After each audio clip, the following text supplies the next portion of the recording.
Xbox had their developer direct showcase a couple days ago, and it was okay, I guess. They only showed off 4 games, Ninja Gaiden 4 being the first, which looks promising. I'm glad we're getting more games with like actual blood and gore. It's also being developed by Platinum Games, which are pretty solid at making action hack and slash style games. However, it should be noted that the hacks at Microsoft and the soy boy cuck known as Phil Spencer edited out all the women in the Ninja Gaiden trailer. You know, we can't be showing women with big old melons because, you know, that's like objectifying women and shit. But yeah, Microsoft deserves to collapse and burn. Doom the Dark Ages also looks pretty solid as well. I'm really hoping that it's good because I really like Doom 2016 as with Eternal. I still need to play Doom 3 though. I might review that game before Dark Ages drops. Then they showcased this game called Expedition 33, which I have pretty much no thoughts on and only skimmed the trailer. It could be good, but I wouldn't really say I have high hopes for it, nor am I particularly excited. But anyways, the game that I think we are all excited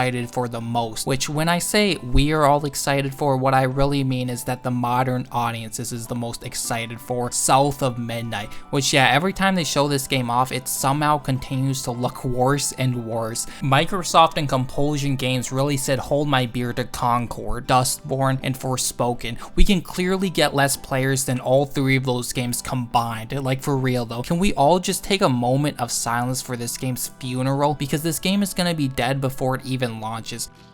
Real talk. Place bets in the comments the player count on Steam when it launches. My bet is a grand total of 62 players. But yeah, if your pattern recognition skills are going off right now, if you've already watched the trailer, or just from watching like what I'm showing right now from seeing this trailer, you'll probably notice 3 things. 1, nearly all the developers are women. 2, the studio is Canadian. Hi, and welcome to Compulsion Games here in Montreal, Canada. And 3, this game is partnered with Sweet Baby. So yeah, that's 3 red flags right there, you know, 3 strikes and you're out. And that's not even mentioning the fact that the main protagonist, our fellow queen here, got race swapped from a white woman to a fellow queen. I wonder if that race swapping happened because of Sweet Baby. I think I'm too stupid to put like the puzzle pieces together, so I'll let you guys like come to your own conclusions about it. So yeah, that's 3 red flags right there as to why you should not buy this piece of shit game. Imagine though if Hazel was originally black and they swapped her to a white woman. Or imagine this, imagine Disney race swapping Tiana from Princess and the Frog to a white woman. Like, could you even imagine how many people would be mad over that, claim that like Disney is full of racists? Yet it's completely and perfectly fine to race swap white characters, you know, nothing's racist about that. I also find it funny that this game is supposed to celebrate black heritage and southern culture from a company based in Canada.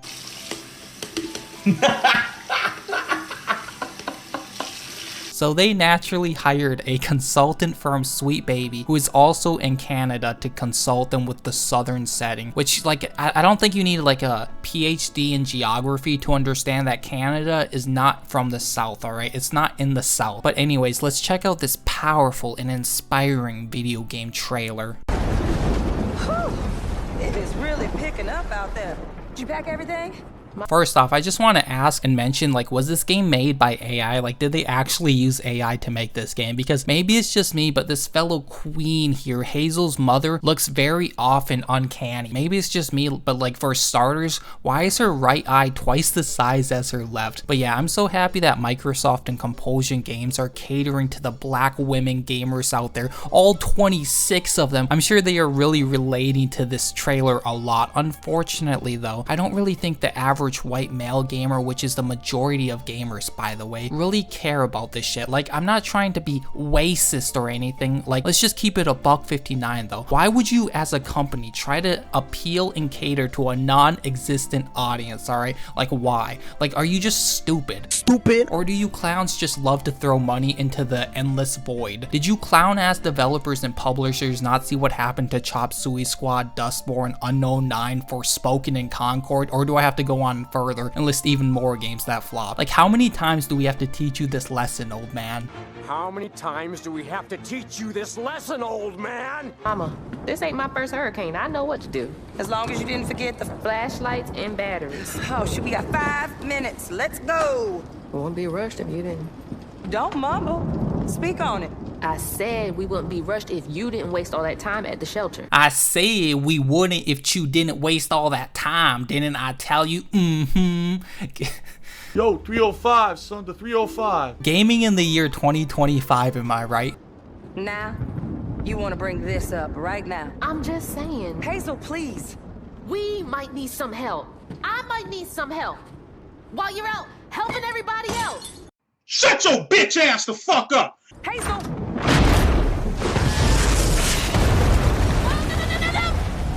Disgusting black creatures, get out of my sight. So Hazel runs outside. You know, maybe she's looking for her dad because, you know, it's been 19 years and he still hasn't come back with that milk. What an awful, terrible, horrible thing to say. Only immature, really fucked up people would do that. And out of nowhere, if not by a miracle, God himself strikes a lightning bolt from the heavens down onto Hazel's house with her mother still in it, ending the game.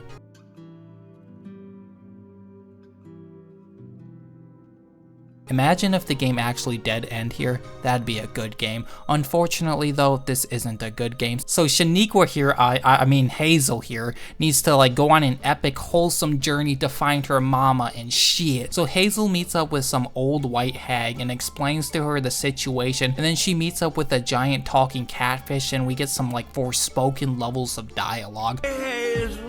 Who's there? Up here. You find your mama yet? A talking fish? Nope. Ain't no way. Did I just do that? Well, definitely with my assistance. I did not just do that. We did. I just moved shit with my mind. Perhaps our connection has somehow awoken some abilities. I just moved shit with my mind. Truly inspiring dialogue, am I right? Like, this game really is starting to feel like Forspoken 2.0, but at least in Forspoken we gotta play as Ella Balinska, which is at least an attractive woman. I can't really say the same about our Queen Hazel here, okay? I'm sorry, but not really that sorry, okay? So we get a montage of some cutscenes and gameplay, and we meet up with some old geezer white guy who is most likely a racist because, as we all know, all white people are the devils. If you were born with a lack of melanin, then you are essentially like that German white dude back in the 40s with like the funny mustache. You also really gotta admire the shitty ass stop style animation, which is fine for like a movie or show or whatever, but not when you're playing a video game. Like, I don't even get motion sickness, but I feel like I might be getting it watching these cutscenes. Thank you to our token black friend Enwa Spider-Man, Miles Morales, for, you know, popularizing this stop motion bullshit, which I'm sure I'll probably get quite a few autists in my comments telling me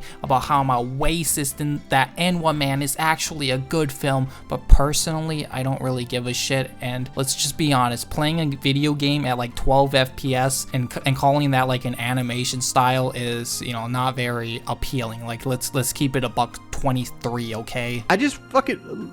Real talk. Real talk.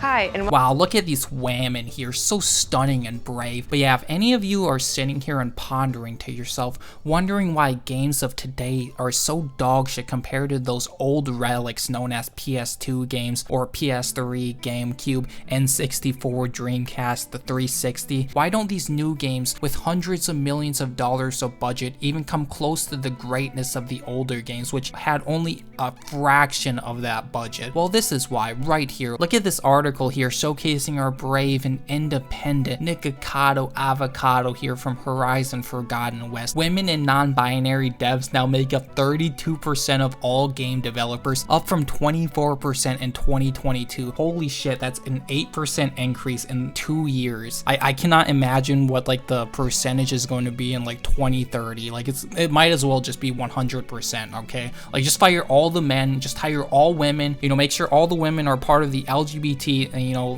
then that'll be good, okay? But anyways, could there like possibly be like a correlation between this and why games suck ass now? And wait, there's more, alright? It gets even better, as it reads, alongside an increase in women and non-binary developers, the report found that almost a quarter of game developers, 24%, identified as LGBTQ+. This represents a 3% year-on-year increase. It found that almost half, 43% of developers aged between 18 18 and 24 identified as LGBTQ+.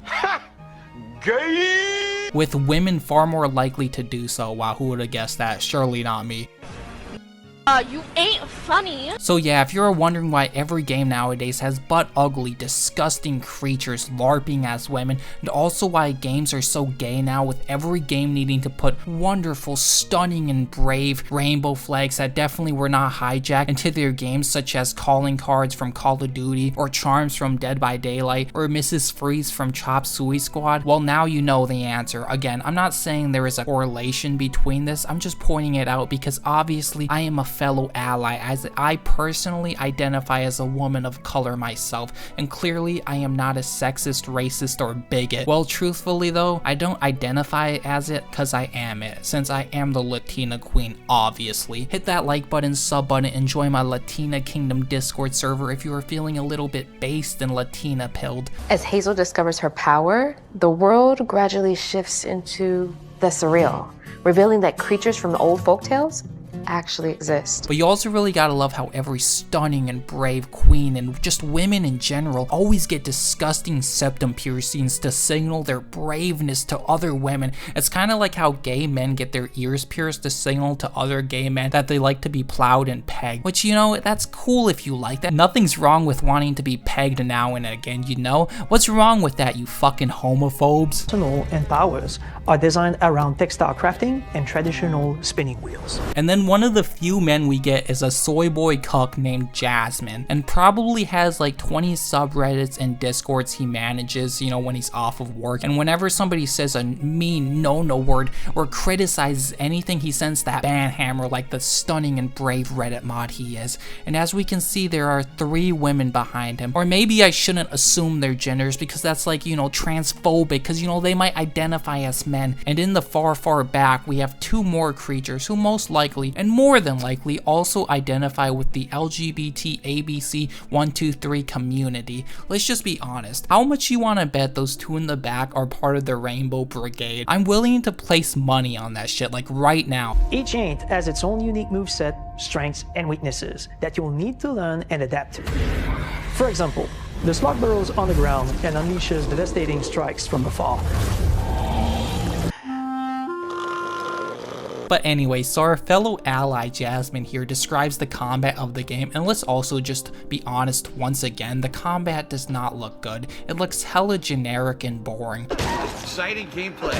Like, I think we can all safely assume the combat is not really a reason anybody is going to buy this game at all. That's mostly because nobody is going to buy this shit game for any reason unless you just really hate yourself and or you want to like own it to the chuds. But yeah, I'm just gonna say this, when this game inevitably flops, which we all know is going to happen, we don't need a PhD in gaming to see the writing on the walls that this game is not gonna sell. I personally will be throwing a celebration and will be dancing on the grave of this game. And if I ever moved to Canada and I saw one of these developers out on the streets, homeless, starving, begging for money, I would be like, you know, you reap what you sow, have fun on the streets, little bro. For real though, the Western gaming industry needs to crash and burn. We need a reset. We need to clean the swamp of these wretched creatures destroying gaming. We then need to bring back gatekeeping afterwards so that these creatures never invade our hobbies ever again. And the rest of the trailer is just a montage of gameplay and cutscenes. Also, I do want to point out these like 2 characters here.